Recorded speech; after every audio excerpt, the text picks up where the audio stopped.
Sport is more than a game. It's more than a game. More than a game.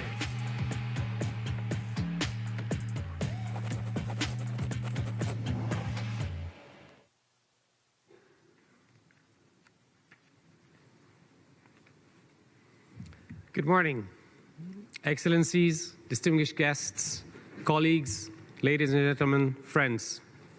It gives me great pleasure to welcome those of you joining us in person. We have a packed Economic and Social Council, and those around the world watching online to today's event, Scoring for People and Planet. And good afternoon and good evening to those of you in other places in the world. My name is Maher Nasser, and I'm the Director of the Outreach Division in the United Nations Department of Global Communications. And this is the first time since 2019, pre-COVID, that we celebrate this day together in person. And today's gathering is special, as it marks the 10th anniversary of the International Day of Sport for Development and Peace. And we're very grateful to all the member states who came together 10 years ago and created this day. Every year on this day, the United Nations celebrates the players, organizations that have made commitments to sustainable development and peace. April 6th allows us to spotlight the role of sport and its positive role in communities and people's lives across the globe.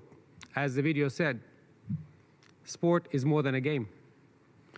We in the Department of Global Communications are very pleased to be co-organizing this event with our friends at the permanent missions of the Principality of Monaco and the State of Qatar to the United Nations, as well as our colleagues in the Department of Social and Economic Affairs, DESA.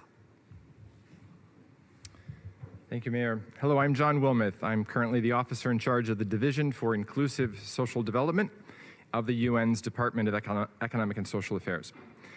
The Division for Inclusive Social Development is home to the substantive portfolio and mandate on sport for development and peace. Now, sport, including physical play, recreation, dance, organized, casual, competitive, traditional, and indigenous sports in their diverse forms, brings individuals, communities, and countries together, and in doing so often bridges cultural, ethnic, and national divides. Sport is about participation. It acts as an enabler of the Sustainable Development Goals and is an effective way to create a better future for all and to help member states and communities achieve sustainable development in the future. Sport is also a catalyst for the promotion of tolerance and respect, inclusion, diversity, gender equality, and for mitigating the effects of climate change. We must work together to ensure that no one is left behind in sporting activities, especially youth, older persons, persons with disabilities, indigenous peoples, and other marginalized groups. Thank you, John. And don't judge the gender balance of this event by two men speaking here. The program is very gender balanced. For us, that's very, very important. The huge impact of global sporting industry has on economies and on the environment is evident to see. And equally impressive is the influence of sport on the billions of passionate fans who follow their teams and support the stars of their game through thick and thin. Recognizing the power of sport has to inspire action and to reach global audiences, the United Nations system spearheads a number of initiatives that mobilize sporting entities towards advancing the SDGs. The UNFCCC, the United Nations Framework for Climate Change, has its Sports for Climate Action framework, and the UN Environment Programme, UNEP, has the Sport for Nature framework. And as of last summer, the Department of Global Communications, our department, launched the Football for the Goals initiative, a project which members from across the globe that are active in the football industry, soccer for Americans, and maybe a few other countries across the globe, commit to develop sustainable business practices, commit to uphold human rights and fighting racism, commit to act as champions of the Sustainable Development Goals. We encourage you to learn more about this initiative at the Football for the Goals UN website. At this year's International Day of Sport, event, we're happy to have here with us today leading sports experts and elite athletes who will highlight players' rights and their impact, and will explore topics like diversity, equality and inclusion, gender, and the changing media landscape, as well as climate action and the important role of government.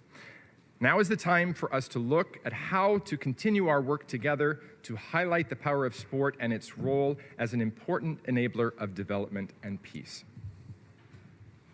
And for those of you following online and everyone in this room, you can also listen to the dialogue and what's going on in the 6 official languages of the United Nations. The event is interpreted, so we have interpreters, so please you can listen to French, Spanish, Chinese, Arabic, Russian, Spanish, and English, of course. So thank you to our colleagues in the Department of General Assembly Affairs for facilitating that. We wish you and your families a healthy International Day of Sport for Development and Peace, and we thank all the colleagues who have supported the organization of the day across the different departments and offices. You will see a full program of today's event on the desk in front of you, and you can find the profiles of all the speakers by scanning the QR code that is on the other side of the program. We will open the event with a special video message from Mr. Didier Drogba, a legendary football player, World Health Organization Goodwill Ambassador, President of the Didier Drogba Football Foundation, and the Vice President of the organization Peace and Sport. Bonjour à toutes et à tous. Pour le 10e anniversaire de la For the 10th anniversary of the International Day of Sport for Development and Peace, celebrated every 6th of April, I would like to remind you of the fundamental role of sport in the development of a culture of peace. The world of sport, including athletes, have an important role to play to set an example, especially for young people. They want to advance causes that serve common good by supporting gender equality, ending racial discrimination, and participating in the protection of our environment. I thus would like to congratulate stakeholders who work for development and peace, who every year participate in this mobilization, this event on April 6th. I thus invite all of you to join the #WhiteCard2023 campaign on our social media. #WhiteCard and raise your white card. Thank you.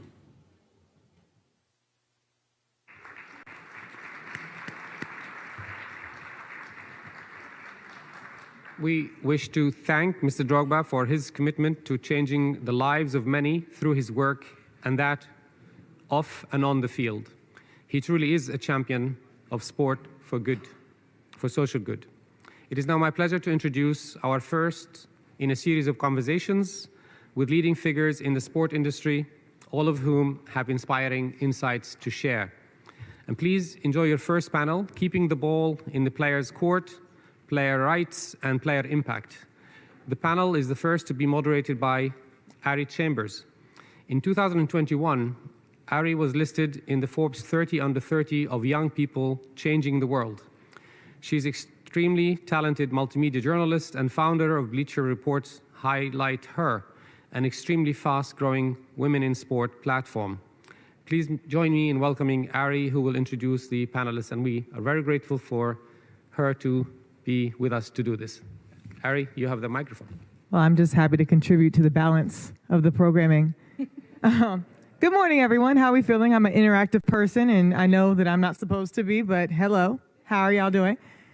More balance. We have Stephanie Rawlings-Blake, the Executive Director of the NBPA, and Camila Garcia, the Vice President of FIFPRO. And I want you all to, well, good morning, first of all. We were talking before we sat down about how a lot of times we get confused on the leagues versus the player voices of it. So Camila, let's start with you. FIFPRO, what is it and what do you do? Yeah, so sometimes I'm going to be very frank. My friends think I work for FIFA. That's not correct. I work for FIFPRO. That's the Global Players Association, which we represent the voice of the players at the global level. So our membership is the unions and the Players Association of different countries in different continents. So we represent more than 60,000 players, men and women in the soccer field, football for me, all over the world. And yeah, so we try to push forward their voices. And now that I see the videos, I think it's important in this conversation to highlight the fact that athletes in general are thought to be these machines that they need to perform all the time. And we forget the focus that these are human beings that have their ambitions, their view on the game, their mental health struggles. So we, as a collective voice, we try to push forward that narrative and see how we can improve their conditions. And Stephanie, you're with the National Basketball Players Association. What's the significance of unions like yours and Camilla's when it comes to racial and gender inequalities? So it's funny, Camilla was talking about your friends think that you work for FIFA. Similarly, people think that I work for the NBA, and they think that's a compliment. No shade against any of the owners, but I am very, very proud to represent the players and the passion that they bring, particularly around philanthropy, which is the space in which I exist. So I think it's important that you started off with that, because I think too often when people think of basketball, in my world, they think of the teams and kind of gloss over the fact that the players make it happen. And while there's a lot of team pride, so many people are driven to support the players that inspire them, and that's why it is important that we amplify the players' voices, because they do have a significant place to play when it comes to speaking out about the importance of diversity and gender equality. And I'm proud to say that so many of the players of the Players Association do just that on a daily basis. The WNBA tends to be my beat, and I've seen them on the forefront of so many issues, honestly, leading the way. And on the football side, soccer side, I don't know. Are we feeling football or soccer? Football. I'm hearing conflicting things. I'll go with soccer, just naturally. But the women's soccer space has really been able to make monumental strides. And Camilla, I want you to dive into how they've been able to make those advancements and what have they been fighting for this whole time? Well, the short answer is gender equality. We have our goal 5 that we're sort of all struggling to put forward in every industry, but in soccer, we have advances and some steps back in different countries. So we're trying to maintain that momentum. We have cases, for example, the United States that is running towards equality, to say it in a more athletic way, and we have other sort of regions that are not going that pace. So at the global level, we had a massive milestone in the game recently. So given the fact that the players have been pushing for equality for so many years, we did this report in 2017 that sort of laid out all the challenges of the game, many of them on maternity, on why women were leaving the game before they reached their peak at the 30s, for example. So one of the main issues is that the incentives that we have in the game are not equal, right?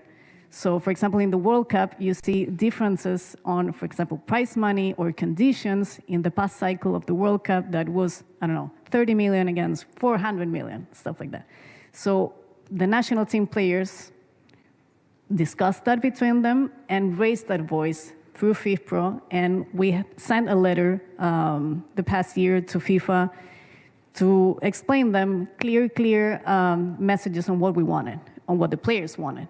So it was a letter that was signed by more than 150 players from more than 25 different countries, that probably many of them are here.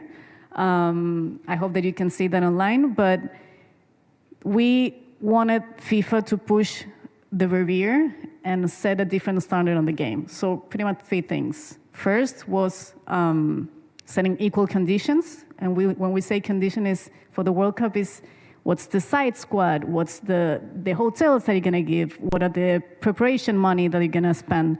So all these different things were not equal in the 2 tournaments. So we wanted them to equalize that and create a path towards equality in prize money. That was important for them.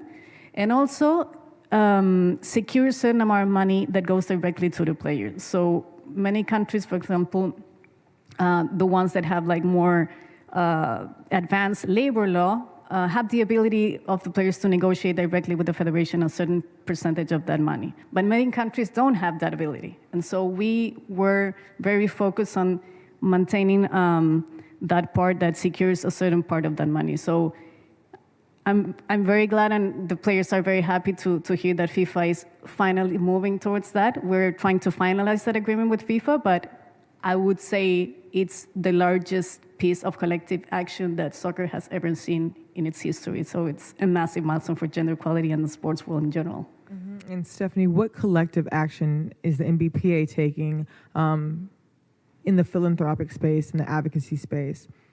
So one of the reasons I was so committed to coming on board with the Players Association is coming from the world of politics. I understand the power of the collective and what people can do when they come together. And I was really inspired by the players watching what happened in the bubble. I don't know, you know. I know. Right. And how they came together around issues of voting rights and social justice. And I thought to myself, we should not have to wait for the next horrible thing to happen to pull them together to use their collective voice to speak. And that's what really inspired me in this role. So, you know, they have come together. When I say that, you know, that I don't know of another group that had as big an impact on our last presidential election. I think, you know, that's the numbers speak to that. I mean, they made their voices heard around getting out the vote, using the stadiums and their arenas for places to vote, getting time off to vote, getting registered.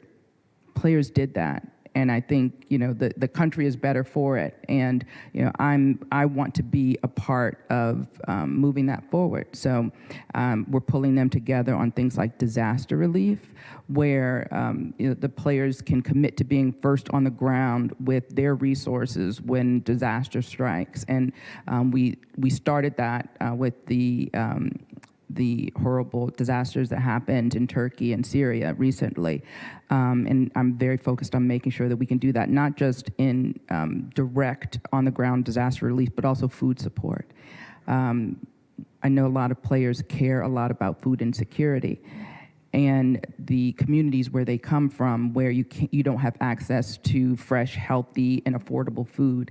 And that's something that they're passionate about. So we're working with some international foundations to try to make some headway there. So across the cities, you know, team rivalries are great, individual rivalries are great, but I'm looking for ways that they can work together and move the needle on some of these significant issues. You know, I love this idea of togetherness and in a union coming all as one, but there are 450 players in the NBA and 144 in the WNBA. And for some reason, they find a way to come together for a united cause. How do you group them together? Not even group. How do you have them see, put their differences aside for a common goal to the point where they're able to advocate for it? I think it's important to remember, as Camilla said, that these are people. And what motivates people results. And my goal is to be able to show them, to remind them the impact they had when they came together. And in reminding them of that impact, inspire them to continue that journey. So, you know, I don't expect that each of the 450 will want to come together around food insecurity. I think that's unreasonable.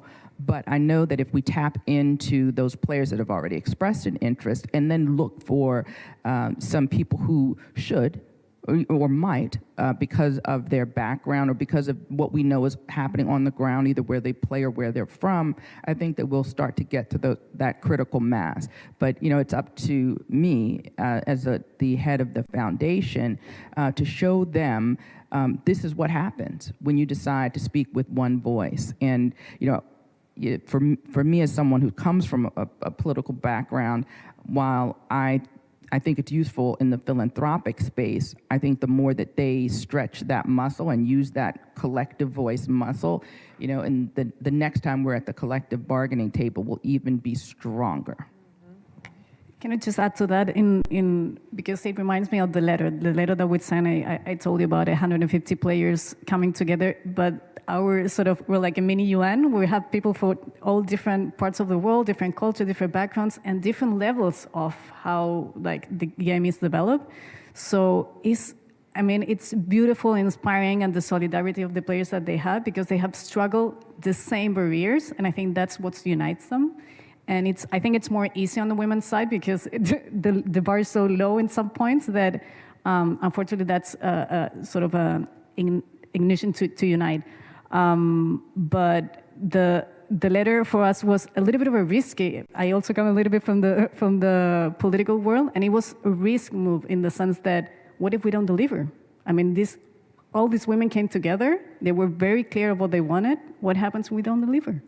And I'm very glad to say that we were able to do it in partnership with FIFA, and that's the result of how, in an industry where stakeholders work together, employers, the league, the governance structure, we can, again, run towards equality. And probably if we would have let sort of equality just come through time and like be patient, that would have come like 30, 40 years along the road.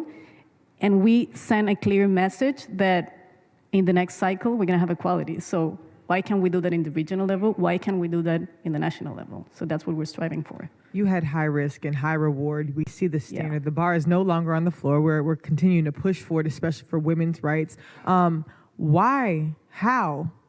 were y'all able to get through?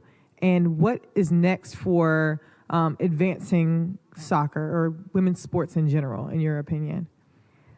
I think the reason that made us move forward was what you said before, Stephanie. I think the players realize the power that they have and the platform that they have. So it's different for me. I'm just a channel. I'm a former player, but I'm not Javier.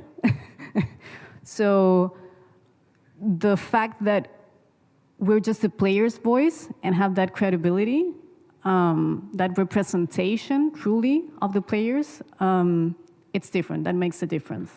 And they were very clear on what they wanted, I think. And literally, we were coming together and the players were like, how's it going? How is the negotiation going? So we had a lot of pressure. We had a lot of pressure, but I think just the player voices and the solidarity that came through it and in the collective action, I think that was massive. So Stephanie, what can we as the people do to help contribute to the empowerment of player voices and keep leading or aiding them in their initiatives to be better?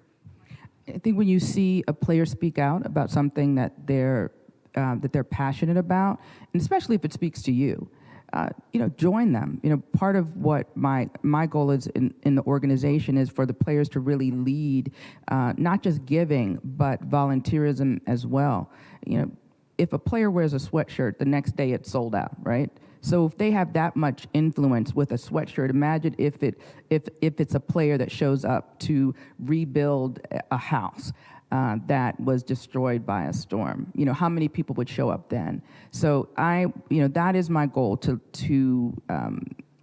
be that connection between the players and the people that support them, so they can use their power for good. And so I would say, to pay attention. I would ask people to pay attention to the players that they care about when they talk about their philanthropic efforts. That you say, put me in, coach. Let's continue to pay attention and support these players. And thank you guys so much for sharing your wisdom with us and continue to do the good work.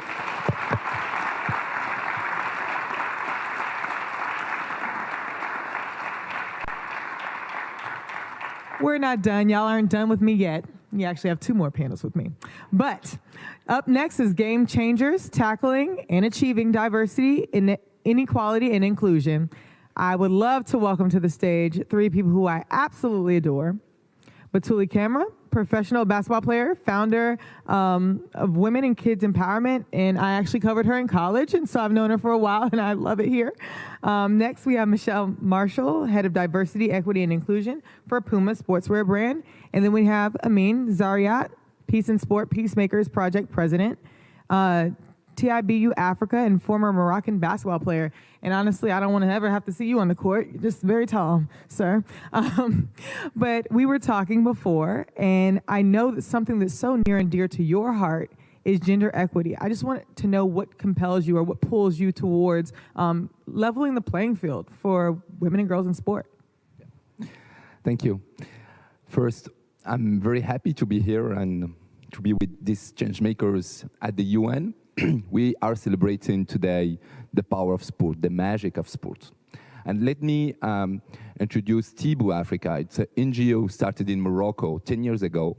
And we are focused on programs focused on education, socioeconomic integration, and social entrepreneurship. We work with youth, neither education, employment, or training. We work also with migrants, refugees, work with youth in the prison, work with kids, with women, and we work with youth very passionate about sport, and we deliver for them programs that develop their skills and that support them to get a job or to create startups in sports.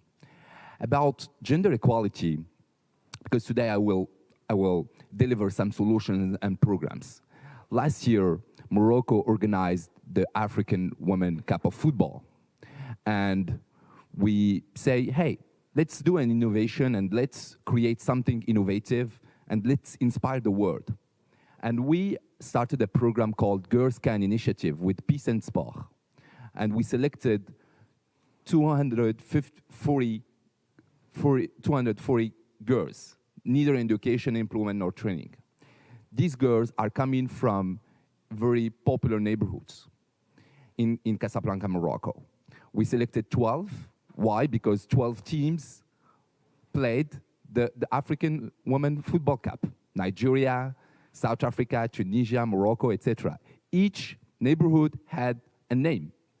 And each neighborhood or each team was composed by 20 girls, 3 aged between 18, 25, and 17 aged between 14, 17. All these girls are drop out of school. And we started with a boot camp to equip their skills, to learn about sports coaching, languages, financial education, the methodology of peace and sport, etc. And then they come back to their neighborhoods and they started day-to-day activities with the girls aged between 14 and 17. And then we started the competition. And it's not about the competition. After the program, the 36 girls, now they have a job. And I'm very proud to have with us today Ibtissam Zerkili from Morocco. And now she's a professional football coach. And she's here. Yes, she is.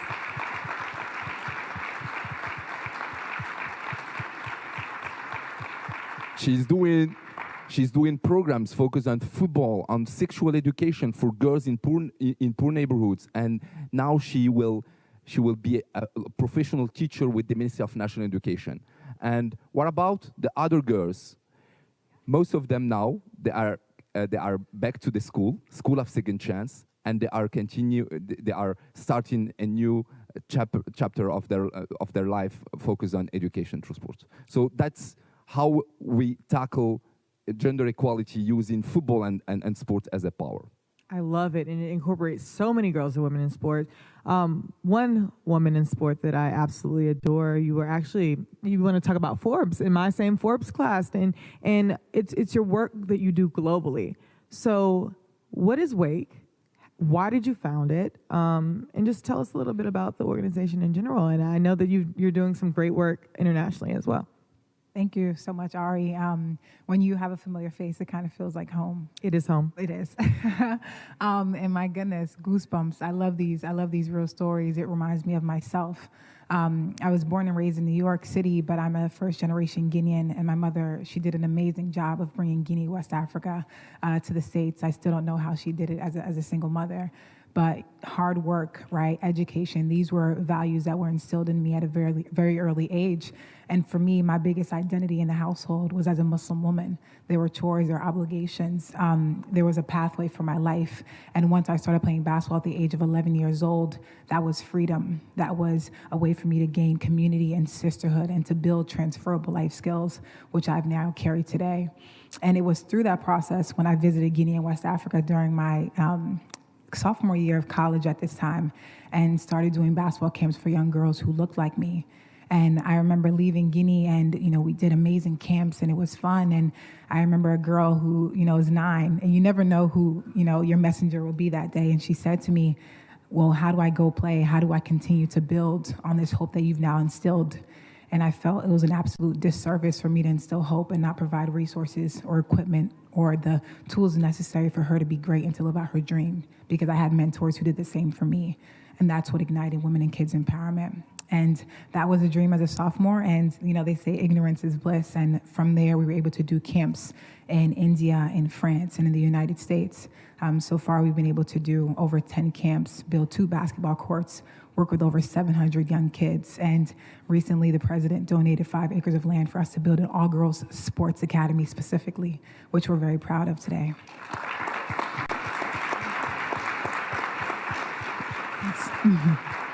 So gonna need your help. You're clapping, so when I email you. But all of that to say, I go back to my original story. I love Maya Angelou's quote, I stand as one, but I come as 10,000. And it's my more obligation to stand for those 10,000 women and young girls who, look and admire me and admire women in sport, and to be their voice and to provide access, resources, and opportunities that we do through Wake and through my personal life for them to succeed. I love that you said moral obligation. And, Michelle, you're carrying a moral obligation within PUMA Sportswear to encourage diversity, equity, inclusion. And I know a lot of times in corporate America, we can hear DEI and checking the boxes. But what actionable things are you doing to make sure that diversity is within your company? And how do you see that translate in sport, too? Yes, for sure. I'm very grateful to be here today representing PUMA Group. I'm the head of diversity for PUMA North America, and we've been on the side of really making sure that we're providing equality in sports back since the 60s, since the beginnings, humble beginnings of the company. One thing that we did recently, in recent years, we built a platform called the Reform Platform. And that platform was built back in 2018, and it was birthed out of the fact that we were representing Tommy Smith back in 1968 doing the a very famous stance when he did the silent protest at the Olympics. And after that particular, with the 50th year anniversary, we asked him, what can we do to celebrate that moment in history? And now those conversations came to Reform Platform. And through that platform, we want to focus on building a platform that will focus on racial equity, gender equality, and LGBTQ+ rights in sports. Some of the things that we've really did, I'm really proud of in recent years. We've did things like work with Mighty Body, which is an organization that they created a period panty. And the reason that was important is because after doing a survey, we realized that 1 in 2 or 3 teenage girls left sports because they were embarrassed once they got their menstruation. And we wanted to remove those type of barriers and create a product so they would feel more comfortable playing sports and more empowered, and not to have to worry about the personal issue that they have to encounter. Some of the other things that we've done is we partner with Man City, which is our sponsored team, and we did a recent campaign really promoting girls and encouraging them to get actively involved in football. And we did that by telling them to upload the video of one of their touchdowns or one of their victories, and we in turn would provide them with a unique limited edition football just to celebrate that moment and post it to our channels as well, just to make these girls empowered to know that they belong at the table. One thing we're really focused on is not just the equality piece, but digging a little deeper and focusing on the equity piece and ensuring that we know that you can give everyone the same resources, but you have to take some layers back and understand that certain people they start off not being on equal footing. So we have to reach back and make sure we're investing in the youth and really educating them about the opportunities to not only work in the sports industry, but also making sure we're providing those resources to them early. Because oftentimes, if you're in the low-income neighborhood, you may not have access to those ready resources that other kids will have access to. So we want to make sure that we're doing the work and just reaching back and really investing in those communities and making sure we're having the right people at the table to speak on behalf of the community and not assuming that we know what is needed. Another thing that we recently did is we partnered with a historically black college and university because we wanted to make sure that those students were given access and opportunity to be the decision makers within the sports industry, because that's often lost on the fact that these students don't even think these industries are attainable to them. And it's important for them to be at the table in order for them to also become decision makers and make sure that we're showing up in the right way in various communities. I love it. And you mentioned the right people at the table. So, you know, I mean, you're doing all the right things as an ally, right? You're pushing women and girls in sports. So active allyship, what are some things that you have in the future that you're planning, and how can we support you? Yeah, sure. Let me share something very Share it on. inspiring. Maybe it can be useful.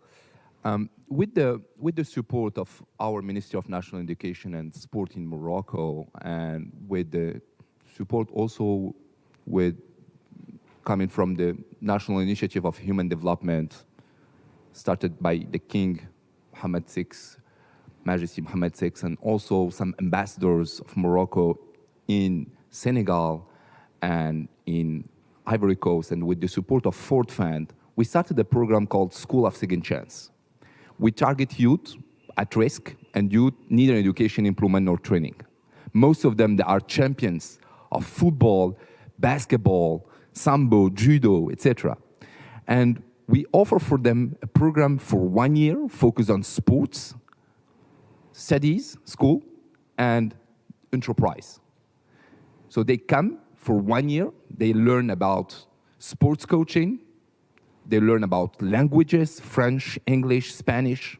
They learn about Microsoft, financial education, sports entrepreneurship, how they can start sports business, process communication model, etc. And in the same time, they are involved in some stores, PUMA, Decathlon, Nike, other organizations. They learn about sports enterprise and they have professional experiences.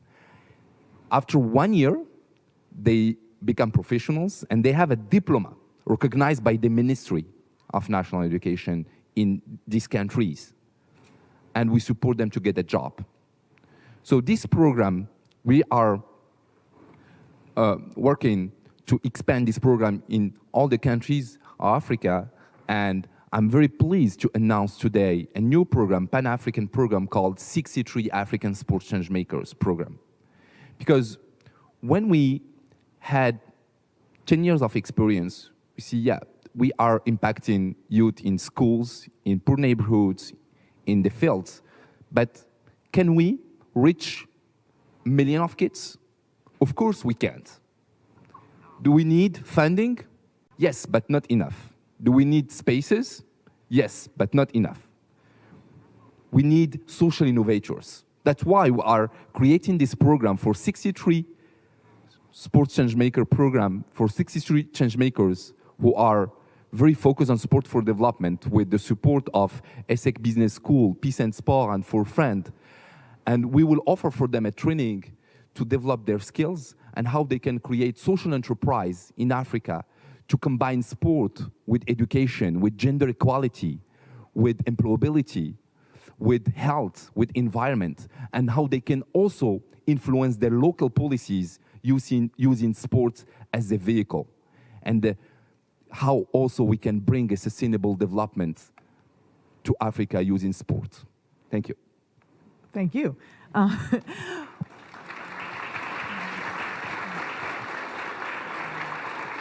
Batouly, quickly, before we're out of time, the NCAA Women's Championship just did record numbers, and we see the trajectory of women's sports in general. Where do you see success in the longevity of equitable treatment of women's sports?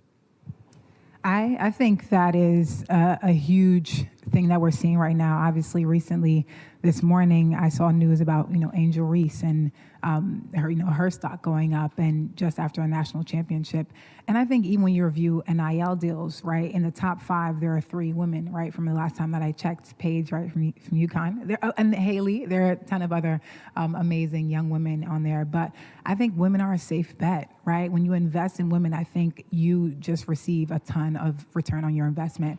I think in the marketing area, in the growth area, there's so much that's untapped, I think, within the women's market. So I'm excited to see where the future, goes. I wish it was around when I was a player, but it's amazing. And I think what we're going to see now is more of a global aspect as you look at these initiatives with sport, as you look at professional, professional sporting arenas such as the Basketball Africa League and, them opening up their women areas, or Afro-Basket. You're seeing a lot of women, I think, in these international spaces, and that's where I think these partnership deals will be, really exciting for, girls and women in the U.S. But I think it's amazing, amazing championship games, the numbers, right? The media, the coverage on it. I think it's a growing field and continue to see that. That's right. The cost of inaction is greater than the risk, and continue to bet and invest in women. Thank you so much to our lovely panel, and bother Michelle later because we didn't really get to her as much, but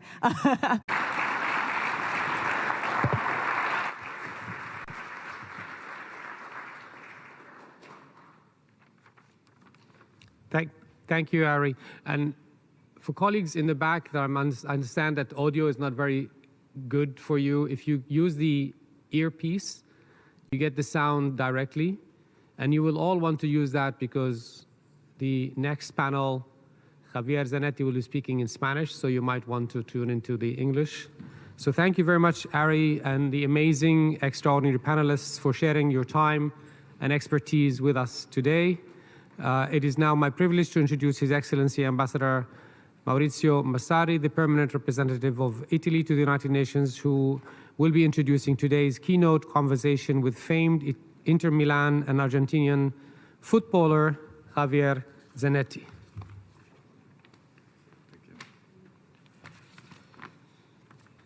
Thank you very much, Excellencies, colleagues. Good morning. Thank you, first of all, for organizing today's meeting. We strongly believe that sport, in its many forms, is an incredible tool to promote peace, dialogue, human rights, and social inclusion.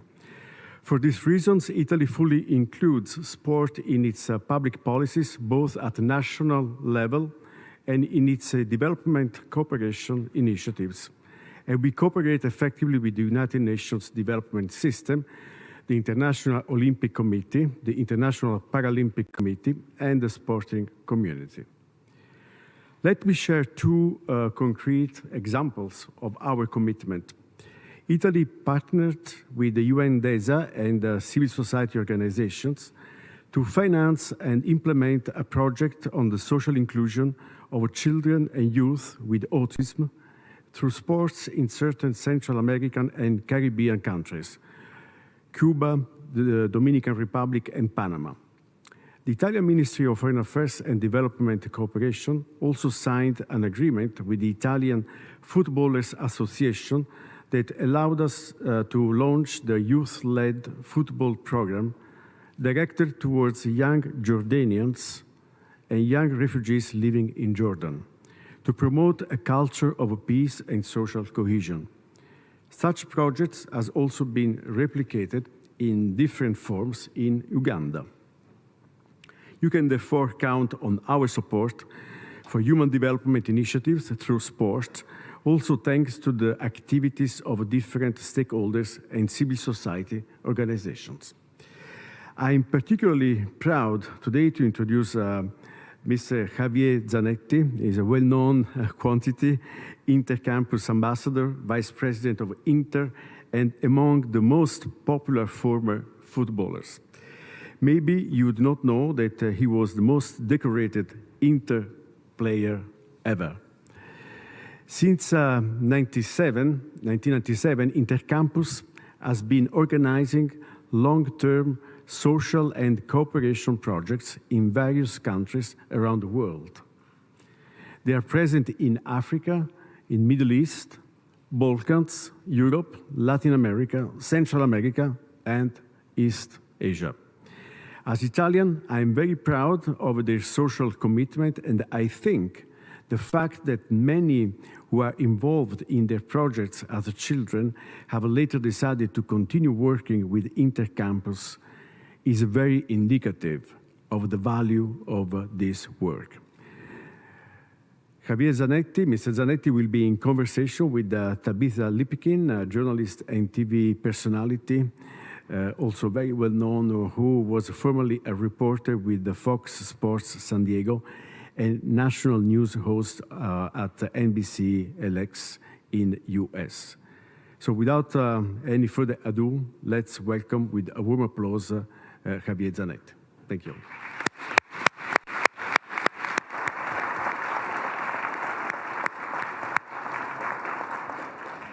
Excellent, and thank you all so much for taking the time to be here and to be a part of this conversation. Javier, it's wonderful for you to be here too. And if you need to, of course, translation in English and in Spanish, you can put this on right over your ear. It's great to talk to you, but as you came in, also, so were some really incredible kids here, the intercampus kids, and they're out over here. And I don't know if some of them just want to stand up real quick. It's so great to have them here with us. Yes, they're here. Párense, chicos. Stand up, please, kids.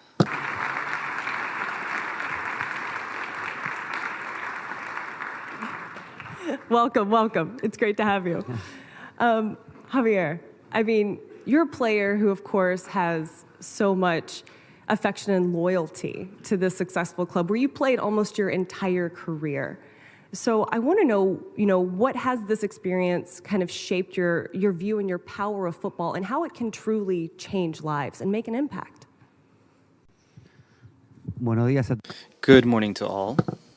It's really an honor, a privilege to be here.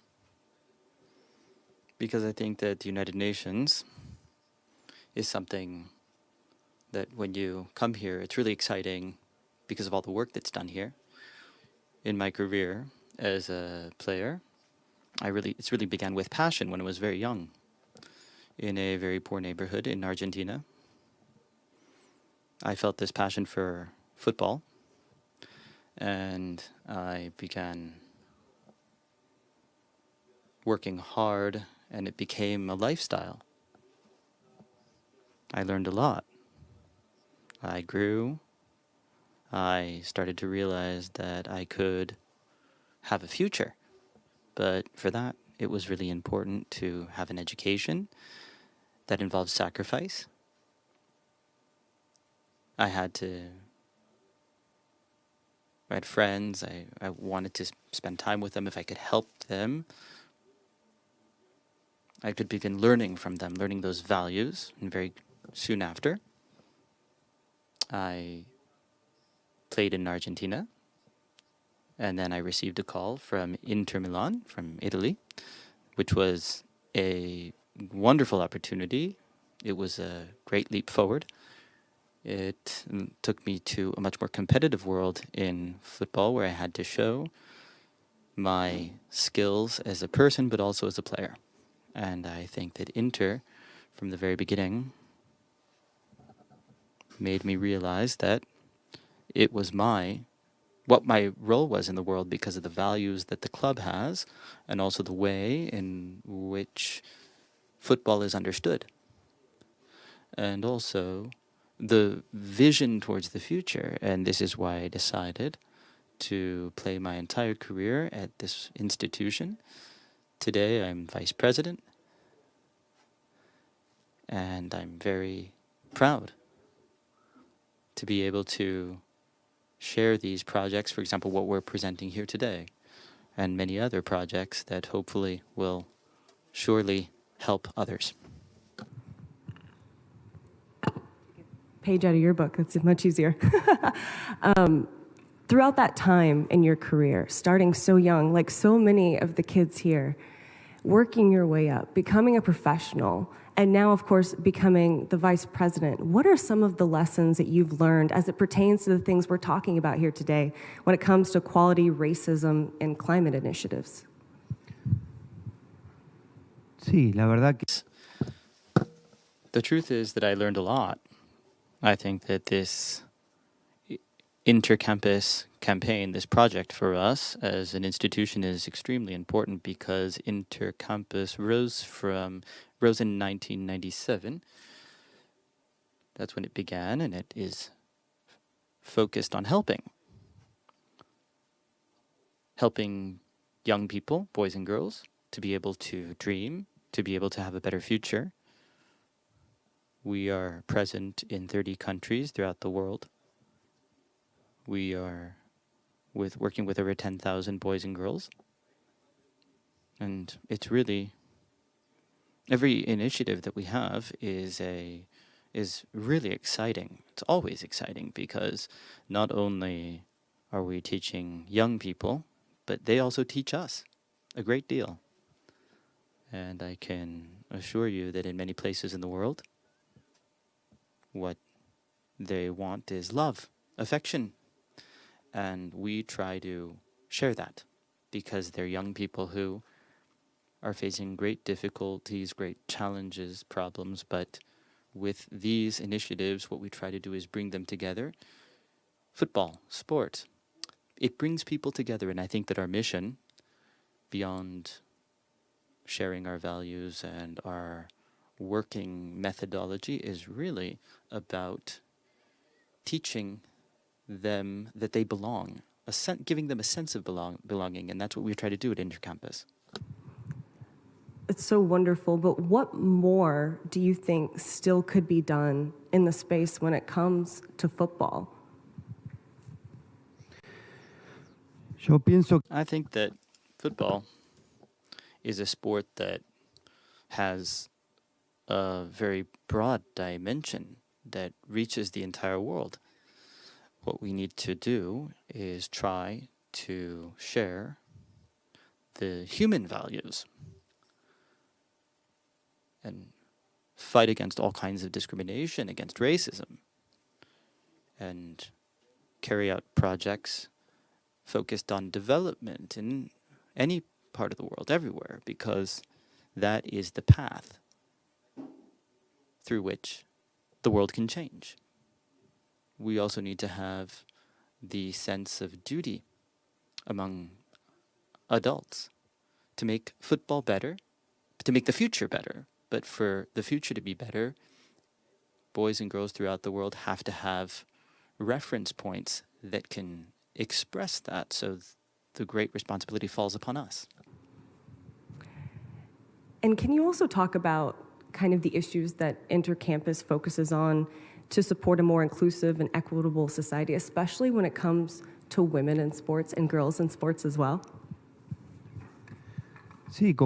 Yes, as I mentioned before, Intercampus is present in 30 countries throughout the world, and in each country we have different challenges, different problems, but Intercampus tries to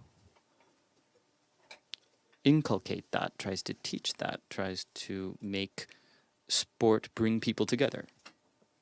Sport has an incredible power. I get so excited here when I see young people from Intercampus wearing their shirt, their Inter jersey, because that's really the sense of belonging that we strive for. We had a wonderful experience in Lebanon. Boys and girls from Palestine came to play. And watching them all play together was really a wonderful sight. It was so exciting because there we realized that it's possible. We can change the world. In a lot of countries that face war, unfortunately, when we, as Intercampus, when we show them a project that we then carry out, that brings conflict to a stop and really helps young people develop. So I think that's why sport really has an incredible impact, but it has to be used to share a positive message. And what you say there reminds me of, 4 years ago, we actually talked to someone up here who works in clearing the minds of sports fields, particularly football fields after war, because that's one of the first places that kids go to come back together in their communities. That kind of ties in to what you're working on, the projects that you're working on when it comes to Football for the Goals. So can you talk about the involvement that Inter has with them as well? Yes. This project, Football for the Goals, is very important. The UN is key to be able to carry this out. We, as a football club, we really have adopted this, incorporated this, and we really want this to progress as a project for young people, boys and girls. I think that we can really create a network, a very solid network, that will allow us to share these goals. Today, the world is... There's a sense in the world that's negative. And that negativity really steers us away from our focus. But I think the real goal, the focus, is to give a better future to boys and girls. And we have that responsibility. We have the power to share these values. Human rights are fundamental values. These young people, thanks to Intercampus, they understand the rights and through sport. And what we want to do is bring people together throughout the world. And if we can do this, I think the entire world will have to move along that same path so that these goals can be reached. And you've taken the time to share so much of the projects and the organizations that you're working on and how you're working to make a more sustainable future, to make a better future for ourselves, for the kids here. But what brings us all together and what we keep talking about is sport, right? And you spent your life in it. And I want to know, just before we kind of wrap up, your favorite memory on the pitch. What drove you to keep playing and to be in the seat where you are today?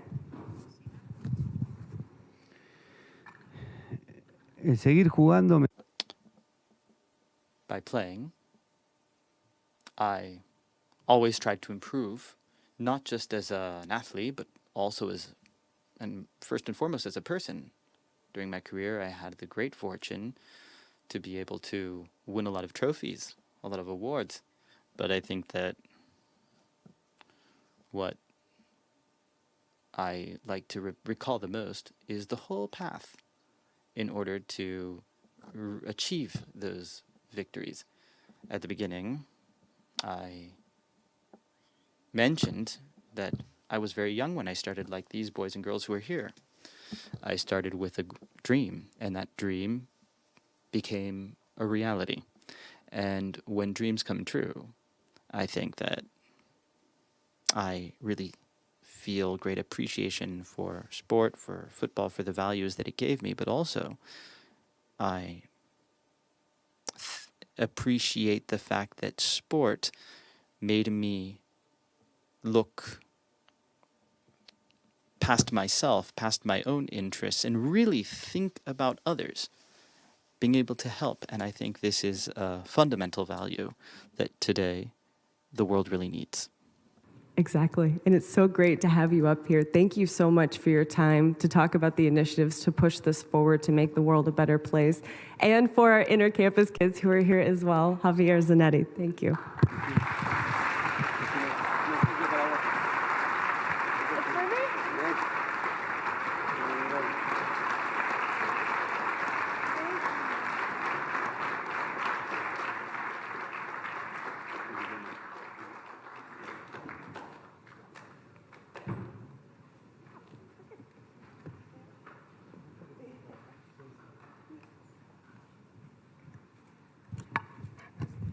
Yes, come on up.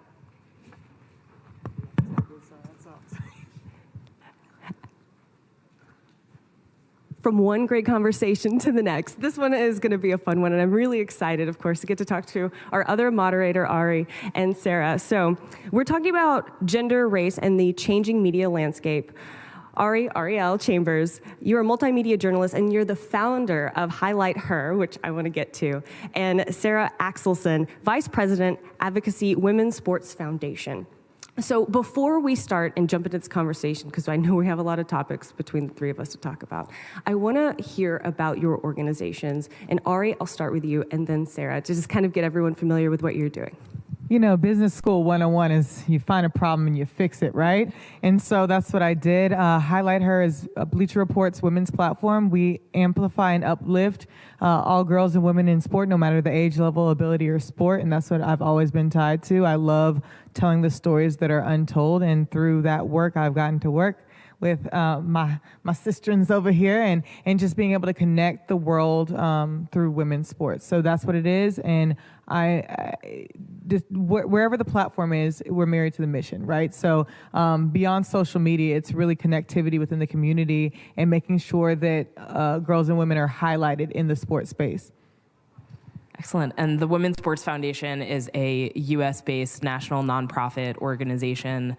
We were founded by Billie Jean King in 1974 and really build on her legacy as a champion for social change to advance gender equity in sports to ensure that all girls and women have the ability to reach their full potential in sport and in life. And we do that work through advocacy, research, and community partnerships. And I oversee our advocacy work, so specifically looking at all things gender equity within sports, which is, a big task, but it is a privilege to do the work every day and really try to advance the conversation, not just here in the U.S., but globally as well. Right, and the work has to be done. That's the key.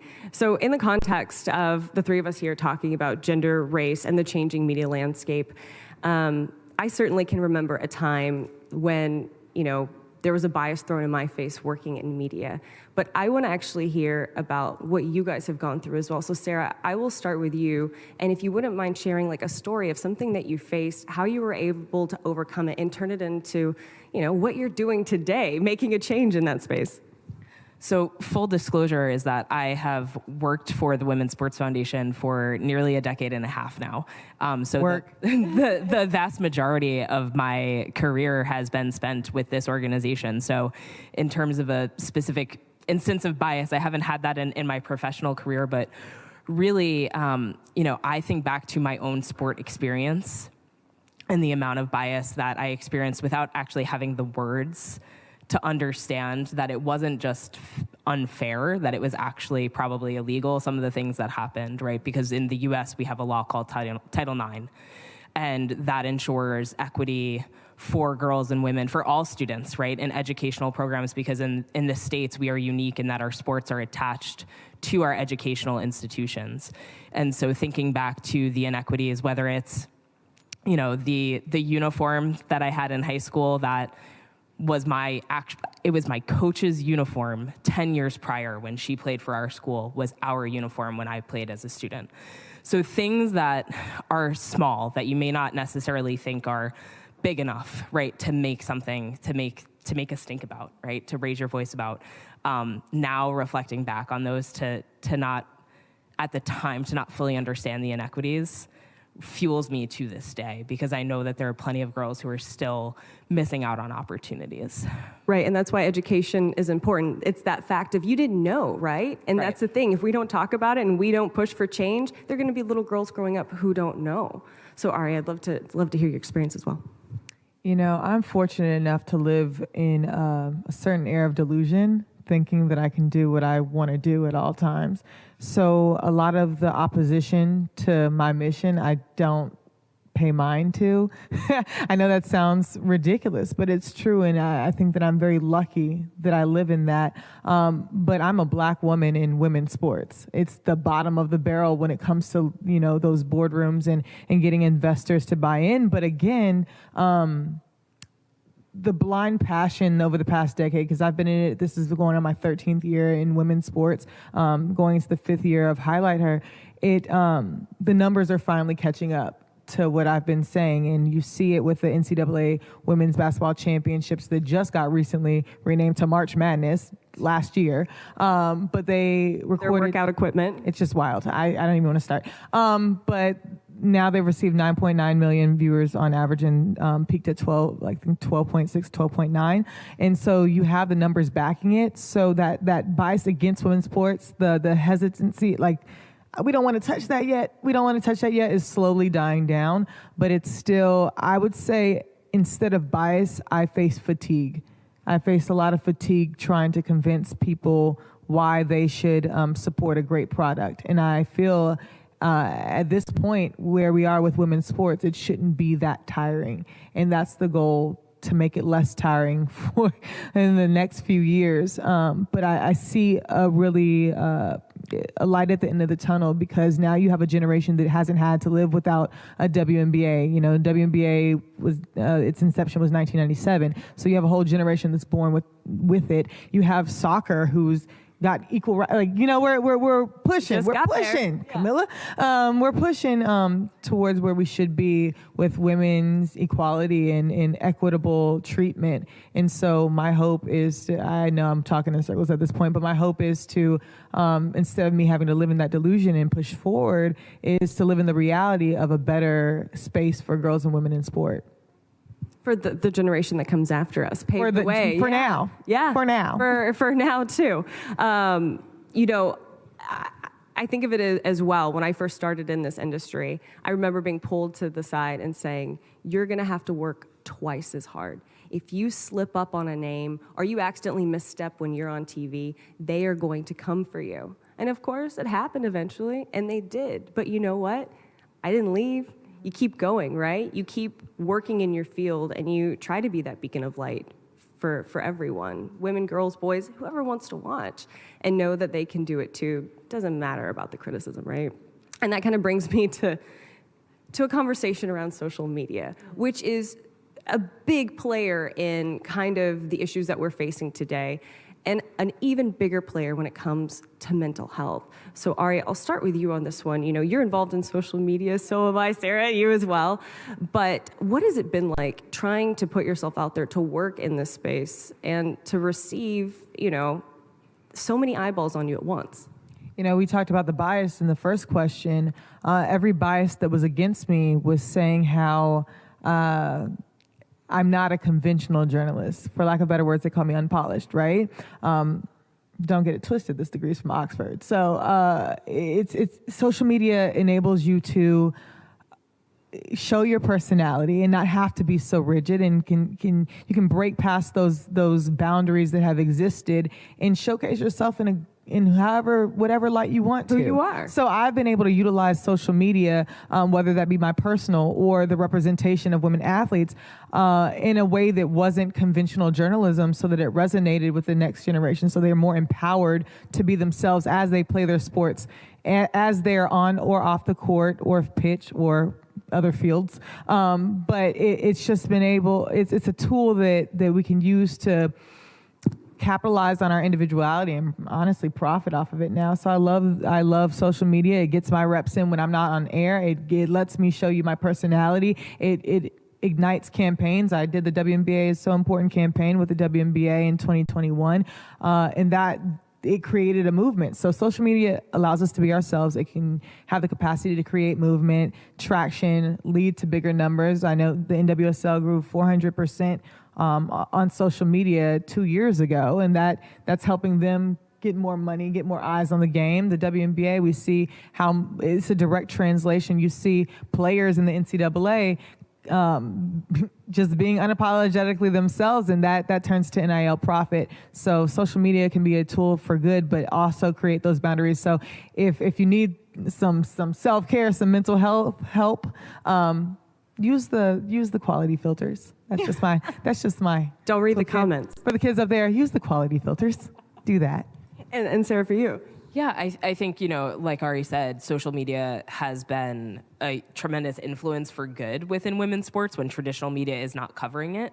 It gives access for fans, for leagues and teams to reach fans, right? To build an audience organically when traditional media has not caught up, right? We've seen it, there's tremendous demand for women's sports, and we're starting to catch up, but social media has served as that conduit and that access point for fans to get to know players, to get to know commentator personalities as well. But, you know, there are some drawbacks to social media as well, right? We see the harassment of reporters and journalists, especially women, right, that are in sports and are challenged just for their gender, right? Not for the quality of their work or their knowledge of the game.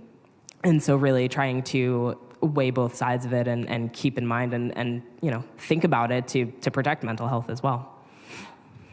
And Ari, you were actually just covering, you know, March Madness, but part of that is the trash talking. And it's such an interesting conversation, and it's been all over the news about women trash talking and the double standard. We want to talk about the double standard, so I want to know what your experience was like covering it, and kind of if you want to explain why there is this double standard.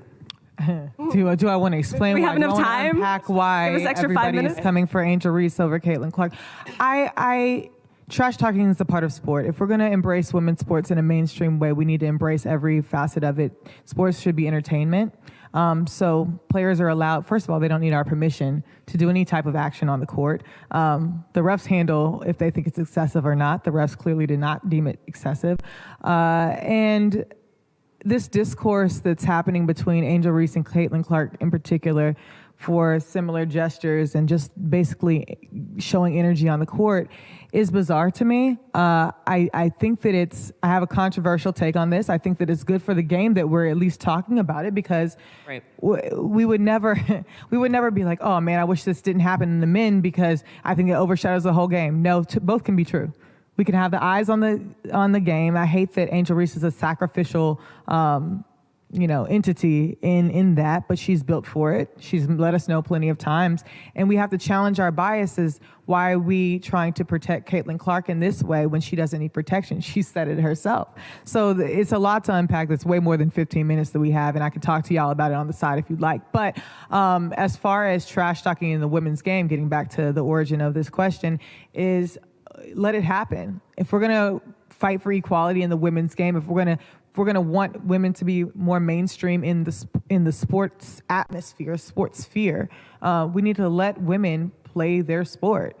And a lot of times we've framed women's sports as a charity, or support women's sports because it's a good thing to do, but support women's sports because it's a good product. And with that product comes layered aspects, right? It comes the actual skill. We love women's basketball because it's so skilled, but why not the entertainment, right?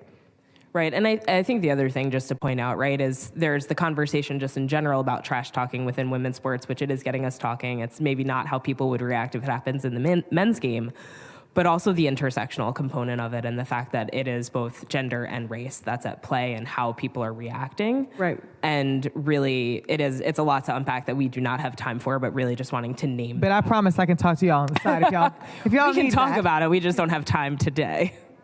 Just real quickly, I mean, everything we're doing today here is about solutions and solution-based. So, Sarah, I want to start with you just real briefly. What can we be doing individually and as a society to be making these differences and the pushes, besides what we've, of course, already been working towards? I mean, I think one of the easiest things, right, and this sounds so basic and rudimentary, is show up. Show up as fans, tune in, make the demand for women's sports known, because that is when we will start seeing more coverage, whether it's in traditional media, the actual airing of games, the valuing of, the product in general, right? It is not a charity case, it is a good business decision. And so making that very clear to those who are decision makers. And for those in positions of power, right, invest in the women's game, invest in sponsoring women athletes, women's sports, women's leagues, is so tremendously important. And for those who are US based, learn about Title IX, understand what your rights are. There are so many schools that are not in compliance. We are 50 years out from the passage of this law. And the fact that there are 84, more than 80% of NCAA schools offer participation opportunities disproportionate in favor of male athletes.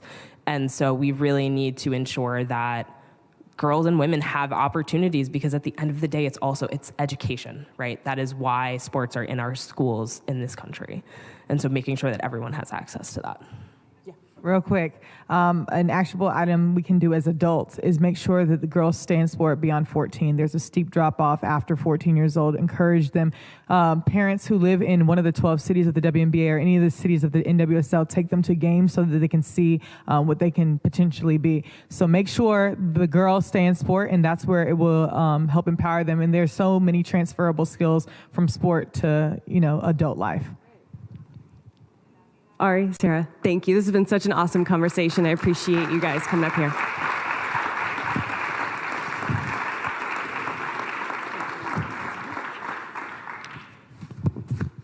All right, and for our third panel, here they come. Yes, we're talking about taking climate action on and off the field. I'd like to welcome Omar Mitchell, the Vice President, Sustainable Infrastructure and Growth Initiatives, as well as the National Hockey League is the organization he's a part of. We have Lauren Tracy, Director of Strategic Initiatives, the United States Tennis Association. And we have Graham Zimmerman, award-winning professional climber and alpinist, climate activist, and a member of Protect Our Winners, or POW, just to be clear, if we have acronyms today. So I want to start with our group questions. And Graham, I'm actually going to start with you on this one. And then Lauren and Omar, I'll go to you. Sports requires a carbon footprint. It requires travel. So how do you mitigate it? Now, Graham, you're going to be a little different because you're an individual, and then we can talk about the organizational component as well, but I'll start with you. Awesome. I'll start by saying that it's an honor to be here to represent my work as an athlete, as well as the work that Protect Our Winners is doing.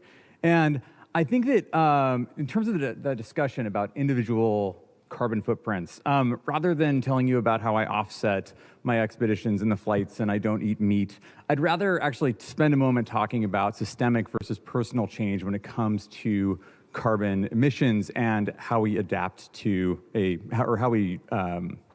how we mitigate climate change. And I think that we've oftentimes been sold this idea that we solve climate through personal actions and through taking actions like driving less, flying less, not eating meat. But when it comes down to it, we need systemic action in order to solve climate. We need to be utilizing our stories as athletes. We need to be utilizing our positions in the organizations in which we exist in order to drive systemic change that allows for us to decarbonize the systems that we exist in so that we can subsequently decarbonize our lifestyles for everybody, not just the people who can afford an electric vehicle or afford to put solar panels on their homes. And I think that speaking to this group is a really exciting place to share that, and speaking to you, Lauren, to you, Omar, about the positions that you're in within the organizations that you're in, like you're able to drive systemic change, which is really, really exciting. So I'd love to pass it off to you and hear about what you're doing.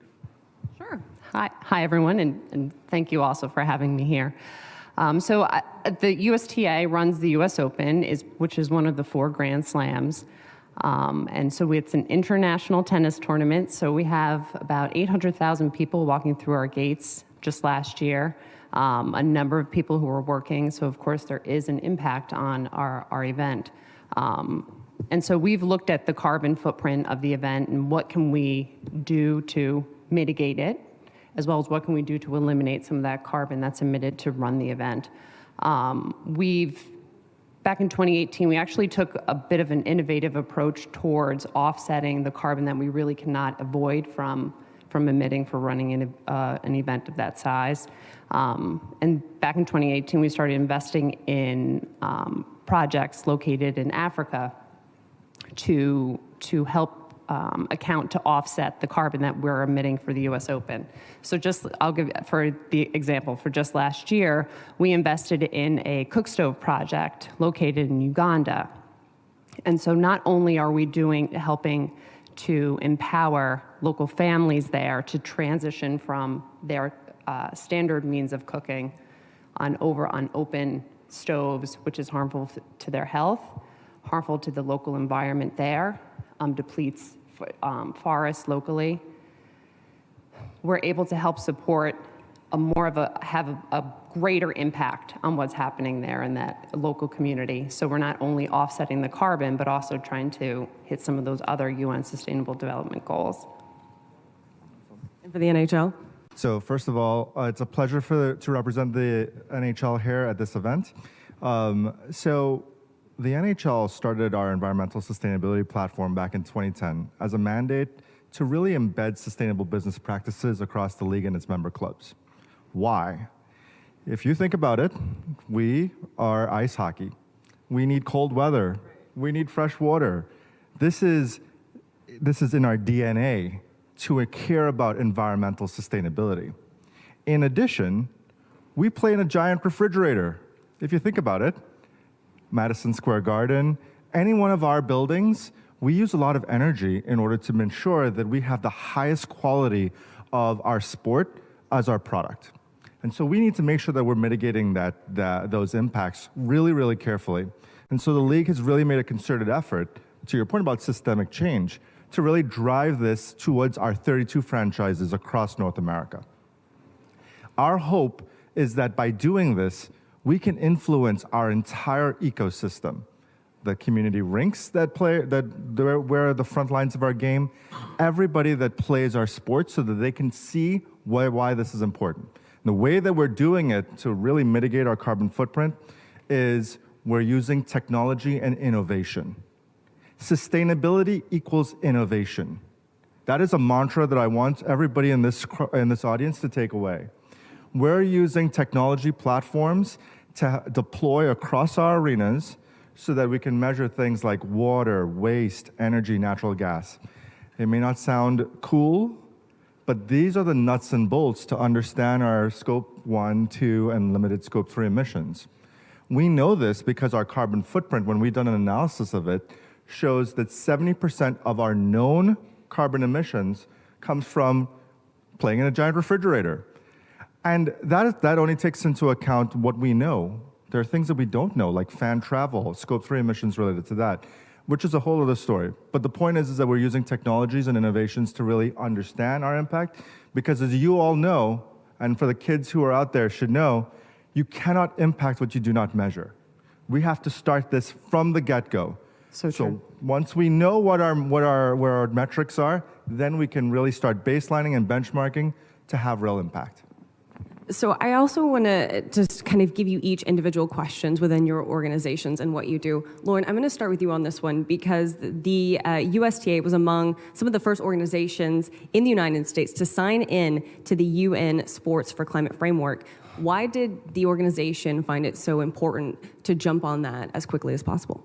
So it was similar to what Omar said. So the USTA has been working on our sustainability program since formally launching in the 2008 US Open. So we've been working for a very long time to really evaluate our carbon footprint and to run the event like the US Open.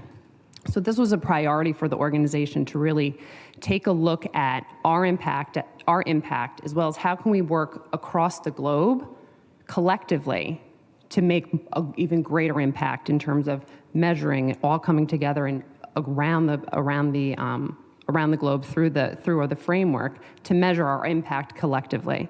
In addition, I'm proud to say all 4 Grand Slams signed on to the same framework. Really? Right. So tennis is a global sport that really gave us an opportunity to show to our fans what we can do as a collective to really lessen our impact and show that this is a priority for our sport. Graham, I want to go to you now because you and I actually had the pleasure of talking a couple of weeks ago.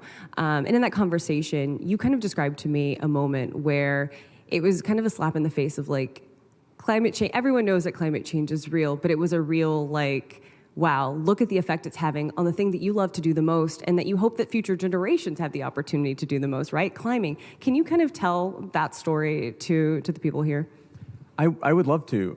So my career as a climber has been focused on the high mountains of what we refer to as the greater ranges of the world, primarily the Himalaya and the Karakoram. And when we talk about climate impact, traditionally speaking, it's something that's taken place in the high altitude and high latitude parts of the world. And that means that the places in the world where I've been spending my time as a professional athlete have been a place where we've been seeing dramatic impacts in terms of glacial loss, in terms of reduced snowpack, and in terms of impacts on the communities that live there. And it's something that I really didn't have or I didn't feel that I had a pathway through which I could drive change on it. It was something that I just saw and was terrified by.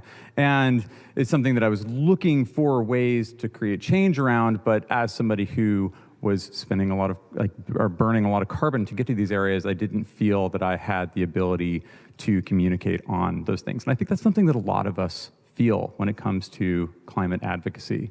And the organization Protect Our Winters back in 2015 brought me into the fold and told me, hey, I think that you should be a climate advocate. I think that you should be doing work in DC. I think you should be doing work in your local legislatures in order to be driving systemic climate action. And I went back to them and I said, listen, gang, I don't have the ability to do this because of the amount of carbon that I burn. That's the amount of hypocrisy is not something I'm comfortable with.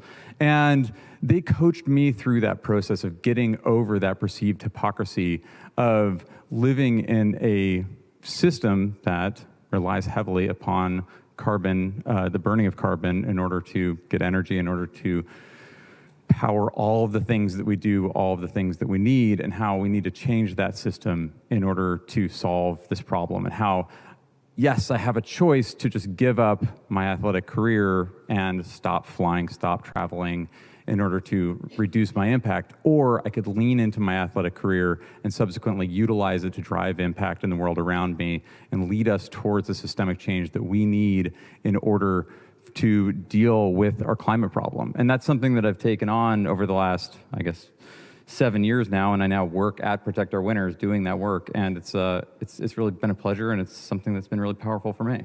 Because it's a spectrum, right? And I think that's so important for people to understand. You don't have to be the perfect activist to make a difference when it comes to climate change. You just have to do the little things every little day and fight for the bigger wins as well.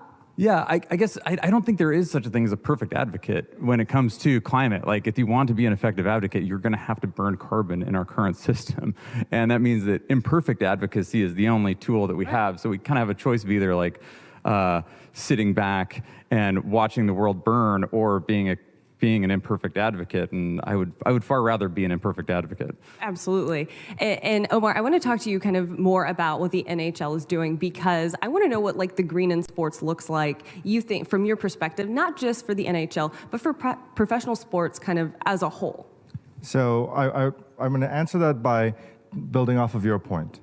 We cannot let progress stand in the way of perfection. This is a tanker ship that we are trying to move from the sports industry to adopt environmental sustainability into our DNA, okay?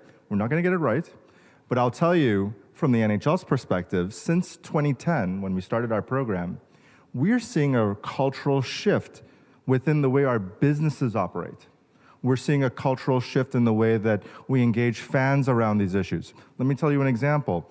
In the past 13 years since we started our environmental program, we've seen that pretty much every single NHL arena has been built to energy and sustainable design. And the culmination of that is our new franchise in Seattle called Climate Pledge Arena, which is one of the most advanced sustainable arenas in the world. They have the greenest ice, where they collect rainwater and it goes to create the ice sheet. This is a tipping point. This is exciting to me because I'm seeing this as a tipping point, not just for the NHL, but throughout the entire sports industry in North America and around the world. And this is what's exciting because we're seeing this in arenas. We're seeing this in my prop in fans, where Colorado has partnered with an aluminum manufacturer around effective waste management, zero waste in their facility. So as a fan, I can make sure and recycle the things that I'm using within my facilities. This is exciting to me because this is a movement that is really going to continue getting steam. And we're seeing it in the work that the USTA is doing. We're seeing it in many other types of, both in North America and in Europe. And that's what's exciting to me.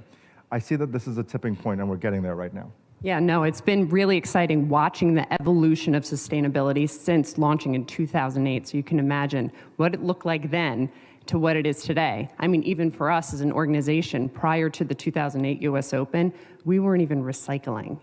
So our bar was really low. But we were able to take those small bites at the apple and continue to build our program to something that I'm really proud of and making a significant impact today. So the other piece I think it's worth mentioning are the support from our partners and our sponsors, and really hearing it from when we go out and speak to sponsors or potential sponsors. They're saying, well, what are you doing that will align with our sustainability or our corporate social responsibility goals? So which is a real positive change and shift in the ship, as you said, Omar, to a positive way. And we have such an interesting group here, and we're wrapping up, but I want to hear from each of you, and make sure I get to each of you, a little bit more about what the future in your field looks like, in your organization. Graham, I'll start with you.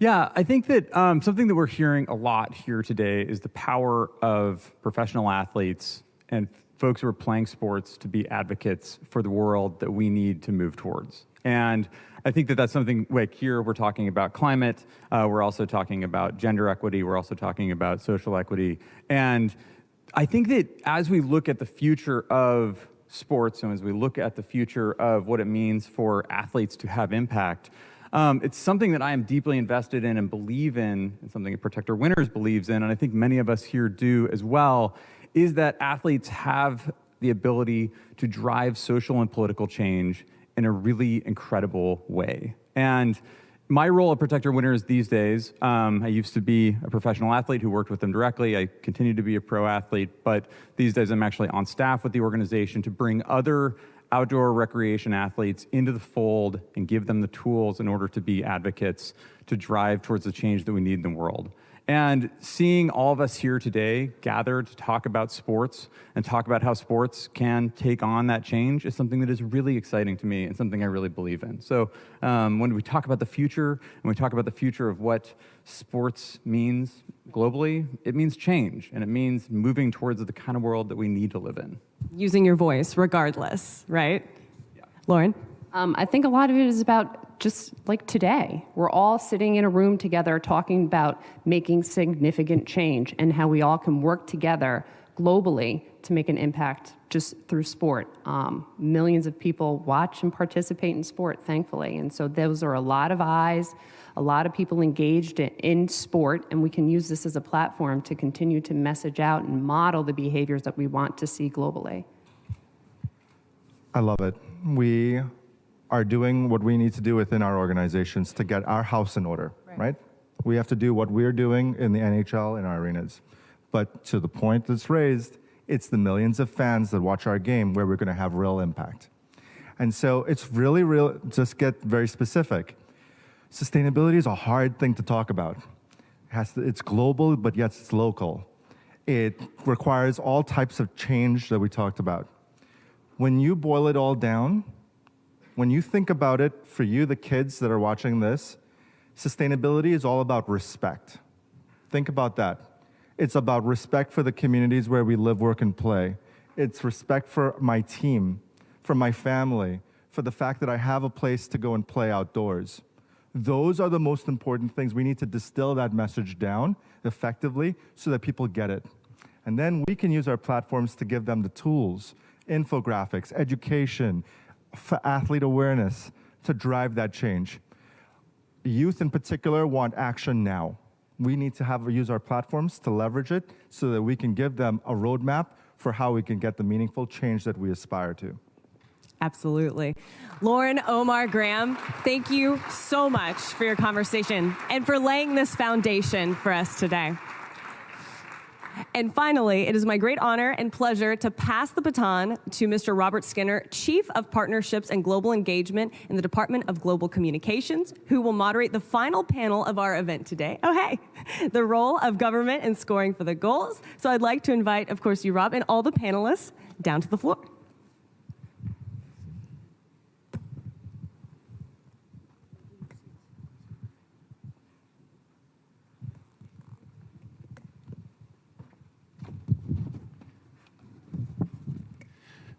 Great. Well, thank you, Tabitha. And I'd also like to give a big thank you to Ari as well. I think we should give a big round of applause to our moderators who have done such a great job in taking on.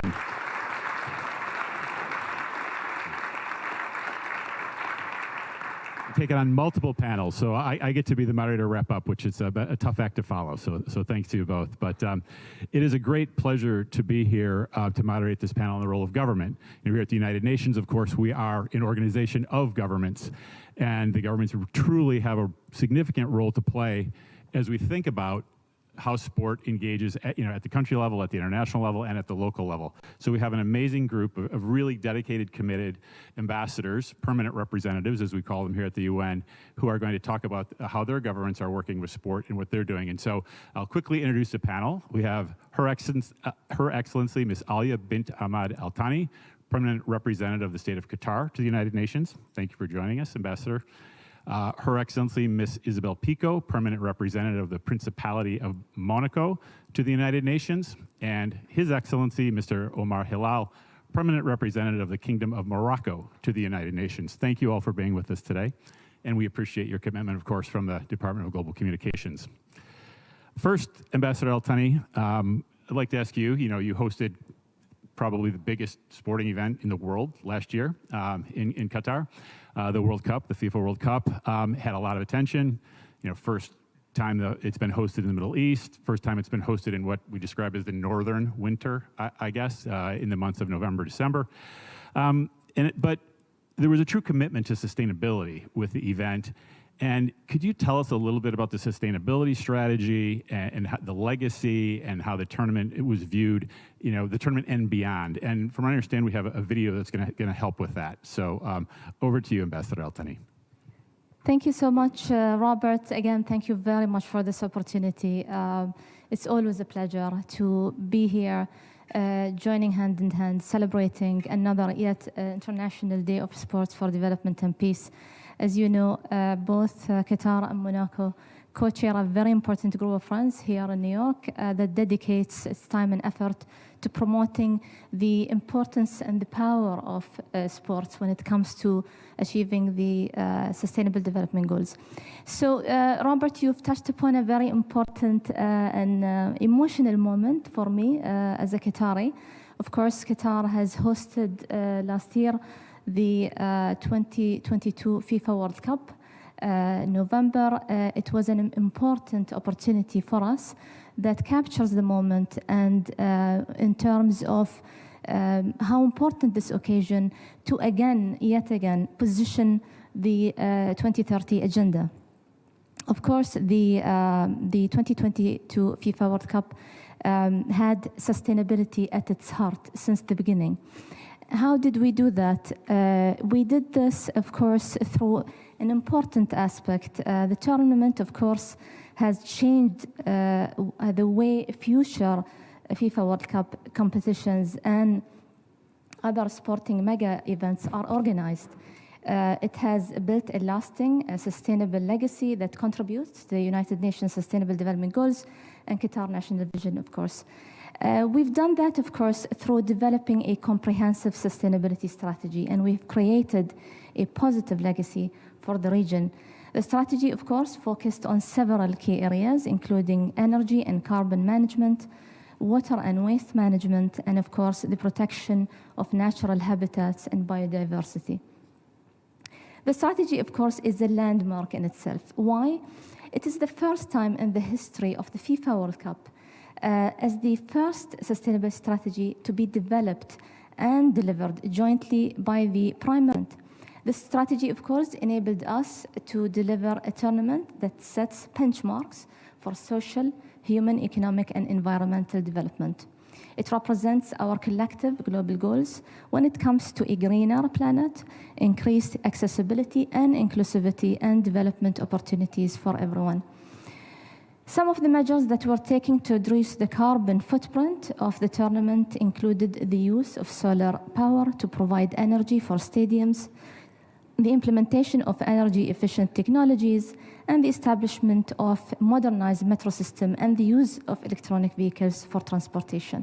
So these are some of the examples on how the FIFA World Cup has positioned itself in terms of really presenting the climate agenda up front.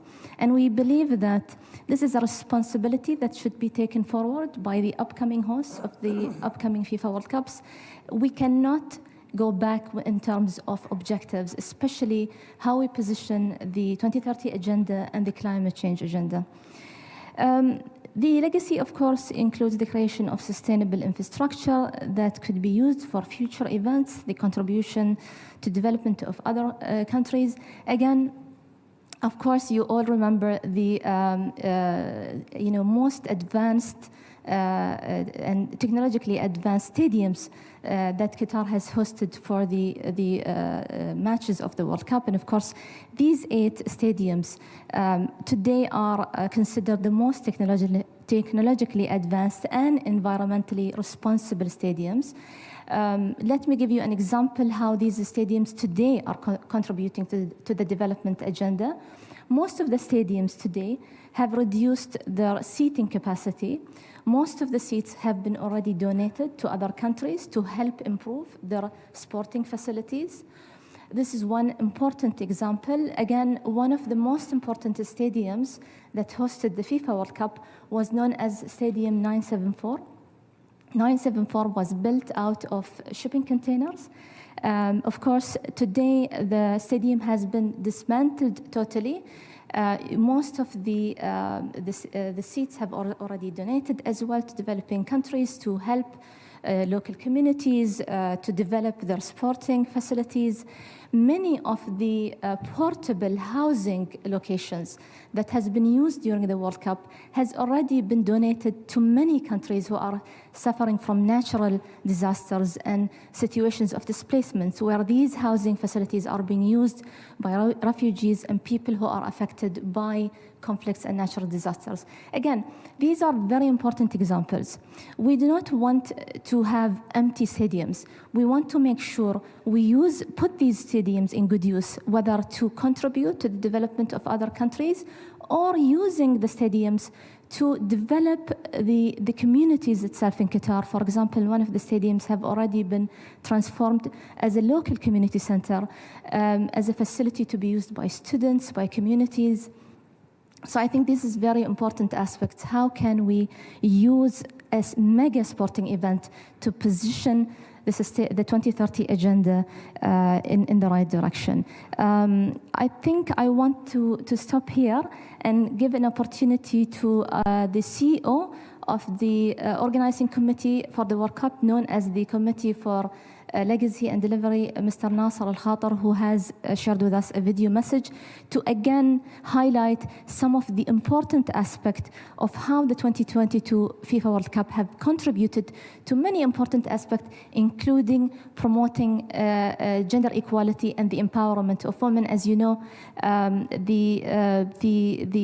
we have a very good example that I would love you to hear for yourself from the CEO of the Committee of Delivery and Legacy. Thank you very much, Robert. All right, thank you, Ambassador Al-Thani, and I guess we'll roll the video. Your Excellencies, ladies and gentlemen, I speak to you today with great pride following the success of the FIFA World Cup Qatar 2022. It was a truly historic tournament that broke records, produced incredible entertainment, and brought the world together over 29 days. It was the first to take place in the Middle East, the most compact edition in modern history, the first to include female referees, and some of the most fiercely contested matches ever. And arguably the world's best World Cup final, and many more moments that will be etched into history forever. However, for us, from the very start, this tournament always represented far more than a month of football. Since we bid, we talked about legacy and using the World Cup as a catalyst for development of a young country and of economic, social, and environmental advancement for Qatar and the region.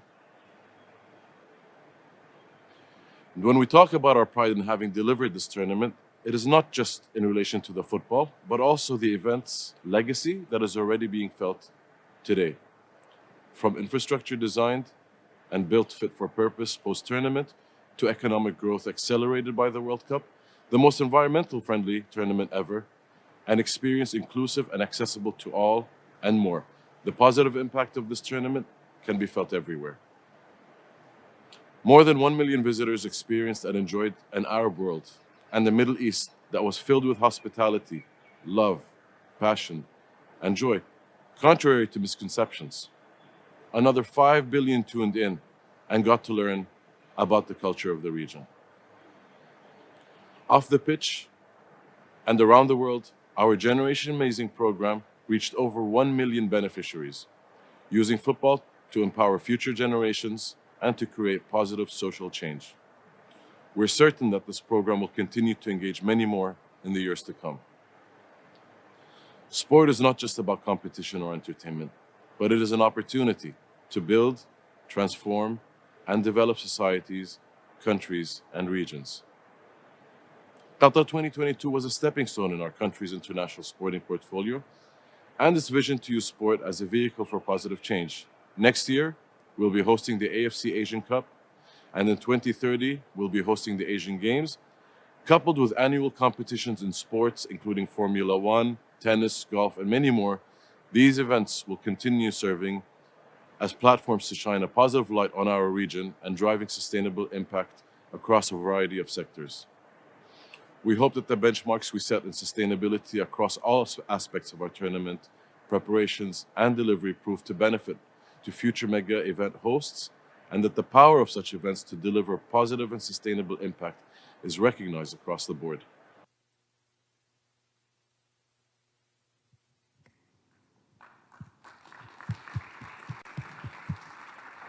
Thank you, Ambassador Al-Thani, and thank you for the video message. We moved from the country that hosted the World Cup to the country whose team really captured our hearts. The Moroccan team really did capture the attention of the world and had just an incredible run at the FIFA World Cup. But beyond that success on the field, Ambassador Halal, Morocco really places a great deal of emphasis on sport and how it contributes to development, how it can assist in education, all the things that make up the Sustainable Development Goals, and in fact has taken sport and made it a focus of much of the work in some of the ministries across the government. Could you tell us a little bit about how Morocco has done that and how you see that supporting the Moroccan government? Thank you very much, Mr. Skinner, for presentation of our Alliance of the Atlas. Before answering your question, I just want to say that we were very proud to make the history of football and also sports in Qatar, because nobody was expecting a team from Africa to reach the level of semi-final. It was not an accident. It was not a chance. It was the result of a real policy and governmental strategies that built everything to permit to our team to reach this level of the competitions.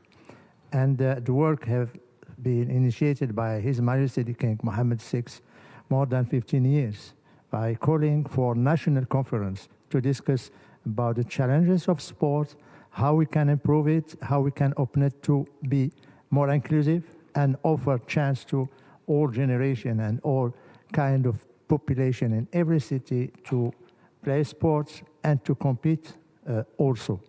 This letter built the way, and this instruction in the national conference built the way for adopting of strategy, governmental strategy that's not only agreed about the great access or line for the strategy, but also provide financial support to build stadiums in every city, to build also small stadiums in every part of the towns. We followed the example of Brazil. They have small stadium everywhere. We followed also for basketball the example of the Americans, where they have basketball stadium, small one for whole children, young people, those who cannot play professionally. And of course, there is the other kind of sport that have been encouraged. We built an academy for football. And by the way, many of the players, football players that played in Qatar were issued from the new football academy in Rabat. That means that our strategy was very successful and gives very good results.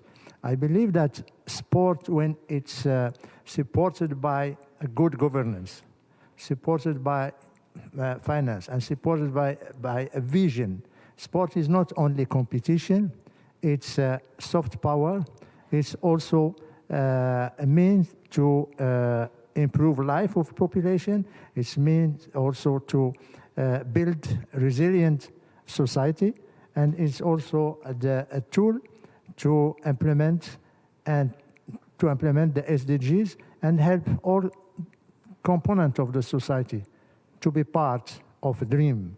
And this dream starts from just an area. And this helped Moroccans to have this dream team.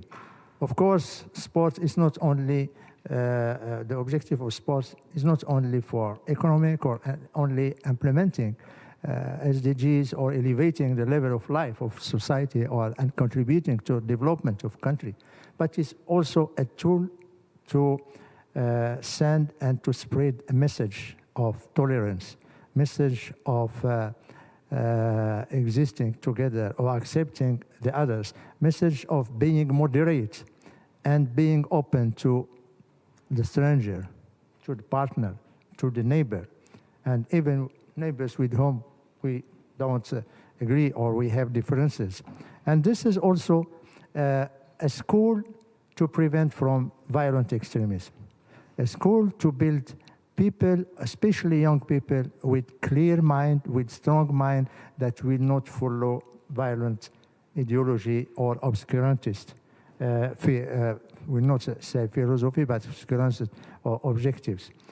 In Morocco, the sports is followed by His Majesty the King, the royal family, the government, the ministries, and now we have a new model of development where the sport is taking a very important place because the government realized that it's a real vehicle for development. And I would like also to recall that we are among the rare countries that enshrine the sport as a right for every citizen in our constitutions. So whoever will be the government, it will be obliged to implement this disposition of the constitution.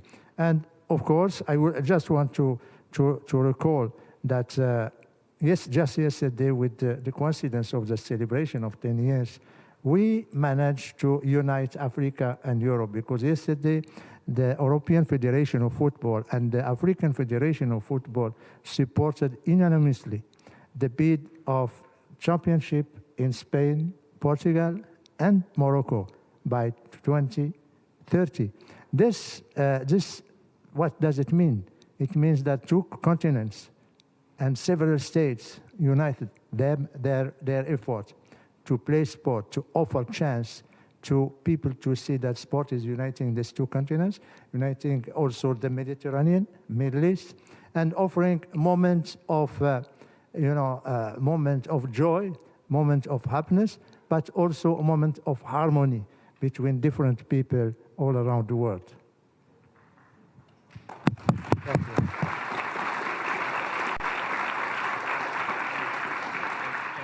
Thank you very much, Ambassador Halal, and that would be amazing, that tournament. And I just love your message on sport providing an opportunity and alternatives, to succeed and for young people to succeed. I think that's really important, and congratulations to the government of Morocco for integrating all that into what you're doing. Ambassador Pico, we've done this a few times, I feel like, yeah. You're the co-chair of the group of Friends of Sport, and you've been doing that since 2010, and you also really were instrumental in shepherding through the General Assembly resolution that created the International Day of Sport, and as we've all been talking about, 10 years ago, as we celebrate the 10th anniversary. And you've worked tirelessly to make sport part of what we're doing here at the United Nations. And in your work here at the UN, but also with the government of Monaco, could you talk a little bit about how you see the importance of sport, how Monaco integrates sport, and just a little bit about your work here as you've really been such a champion of sport? Well, thank you very much, Rob. Indeed, I feel very thankful. Thankful because when the President of the General Assembly asked me, it was Vuk Jeremic, who was also the President of the Serbian Tennis Federation. So he asked me to facilitate a resolution to declare an international day. And I have to say that at that time I was a little bit doubtful because there are so many international days, but being here today with all of you and after all those celebrations, I now realize that it was the right thing to do. So I'm extremely thankful. And of course, the room was packed, but it was not for me. It was because it was the month of August. It was because the president had brought Novak Djokovic. And so it was a huge day for the international community. And, you know, to see so many diplomats in the room for the adoption of the International Day was quite something. So this has been amazing, and it gave us a leverage after the first celebration to really push to our sport included in the political declaration of Agenda 2030. And from there, I think it was really understood the power of sport. So once sport was included as an important enabler in this important document, from there, you know, we had sport in the Peace Summit. You know, Nelson Mandela is also remembered for saying that the sport can change the world. Then we had the sport for non-communicable diseases, a high-level meeting. And, you know, I made it my mission, and we've worked so hard with Tunisia and then Qatar to really try to, every year, not only every other year, you know, the resolution in the GA on sport, but also the important bodies, ECOSOC, you know, the Commission on Social Development, the Commission on the Condition of Women. Those have thematics every year where we try to include some language on sport, because, and the last result was a couple of weeks ago where we really insisted of having acknowledged the fact that women athletes are more harassed on social media than others, journalists also, as we heard before. So this is really, really, really important. And you know, coming from Monaco, it's a privilege, and our head of state, as you know, is a 5-time Olympian. He's a member of the IOC, and it has been very important. The IOC was granted observer status back in 2009. And again, you know, over and over, the partnership with UN Women, with different entities, or UNHCR. So it's really, really, really helping to push the agenda. Great. Thank you so much, Ambassador Pico. And we're really close out of time, but I do have one more question, the same question for all three of you. We've heard from such an amazing group of athletes and sports world professionals here today. But I think everyone always asks the question, well, how can I best work with my government or with the governments at the UN? So I put the question to each of you in a very brief and quick answer. You know, what would you suggest? What would your piece of advice be to the sports world as it tries to help us all achieve the Sustainable Development Goals and work with the governments at home, but of course here at the UN and at the many events that we host around the world? First, over to you, Ambassador Hilal. If I have a message, it's just invest in sport, because sport can break the barriers and build bridges. And I just want to recall that it's a ping pong sport that opened the borders of China to the United States. I would like also to recall that during our achievements in Qatar, the sports have united people that were fighting each other. The flag of Morocco, and everybody was looking to the match in Gaza, in West Bank, in Tel Aviv, in Syria, in the camps of refugees. Happiness was there, thanks to just one team, and they were all taking the flag of Morocco. So if the message is invest in sport, believe in sport as unifying and aggregating people for peaceful world and better future for the next generations. Great. Thank you, Ambassador Hilal. Ambassador Al-Thani. I think building on what Ambassador Omar have said, we know now for sure the power of sport. We've seen the power of football in Doha, how it brought people together, how it brought nations who do not look eye to eye in international forums, but yet their teams played friendly game and managed to understand each other and share these emotional moments together. So what my message to sports figures, be ambassadors for your communities, for your countries. Really promote the power of any type of sport to achieve the global goals, whether it's ending conflicts, whether it's addressing situations of conflict and natural disasters, whether it is to use it as a power to fight terrorism and radicalization. You cannot imagine how this tool has proved itself to be the strongest tool to achieve the goals. Great. Thank you, Ambassador Altani. Ambassador Pico. Well, first of all, I want to thank you all because, this is something that I often say, but this is certainly the most gratifying time when we can work with what we call here at the UN civil society, NGOs, because governments need you to implement on the ground what we define as policies at the UN.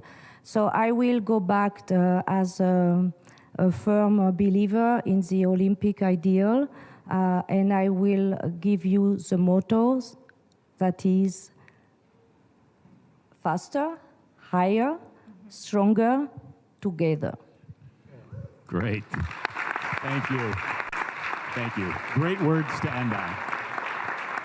Together, we can do things together.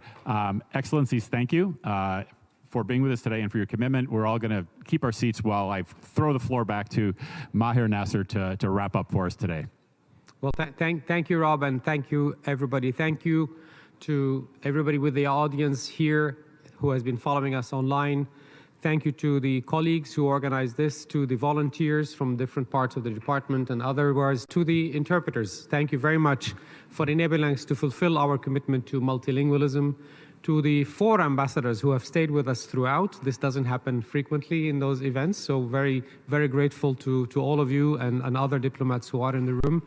But most importantly, thank you to our amazing panelists and moderators, Tabitha and Ari, who was also a panelist. You have brought in a perspective that we wanted to see what else can we do on the 10th anniversary of the International Day of Sports for Development. Not just diplomats talking about what their governments are doing, but actually bring in the athletes, players' associations, foundations, representatives of bodies that organize and work with the sporting industry. And I think I have really felt very enriched this morning by what is happening. I woke up this morning thinking I will do a run because it's the International Day of Peace, but my stomach disagreed with me and I hardly made it here. So thank you again. And I call on every panelist, moderator, and speaker today to come out for a joint photo so that we have this for our record, but also for our social media. Use #SportDay. And for those of you who are looking admirably at these footballs with the SDGs, you can get them from the UN bookshop, which is in the basement.